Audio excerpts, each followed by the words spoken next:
Trump পৃথিবীর জন্য বিপজ্জনক, তার পদত্যাগ করা উচিত।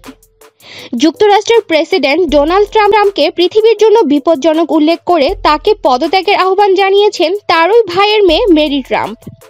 মঙ্গলবার 14 জুলাই মার্কিন প্রভাবশালী দৈনিক এবিসি নিউজকে দেয়া এক সাক্ষাৎকারে তিনি এসব কথা বলেন। সাক্ষাৎকারটি বুধবার 15 জুলাই প্রকাশ করে গণমাধ্যমটি। মেরি ট্রাম্প বলেন, ওভাল হাউসে যদি আমার সঙ্গে আমার চাচা ট্রাম্পের দেখা হয় তবে আমি তাকে পদত্যাগ করতে বলবো।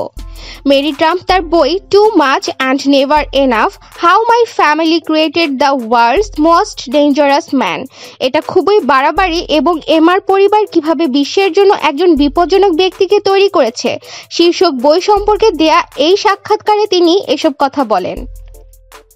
এই দেশ বড় ধরনের বিপর্যয়ের সামনে দাঁড়িয়ে। এখনই আমাদের সিদ্ধান্ত নিতে হবে আমাদের আগামী দিনের নেতৃত্ব কে দেবে এবং দেশ হিসেবে আমরা কোথায় যেতে চাই।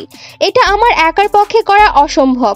তবে একটা সময় এ দেশ খুবই বিপজ্জনক হয়ে উঠবে, যোগ করেন মেরি। আমি এটা বলছি না যে আপনি ট্রাম্প কি করছেন বা কি করবেন, কিন্তু আপনি যা করে যাচ্ছেন তা মোটেও ভালো কিছু নয়। সে আরও বলে, আমি জানি ট্রাম্প আমার বক্তব্য আমলে নেবে না।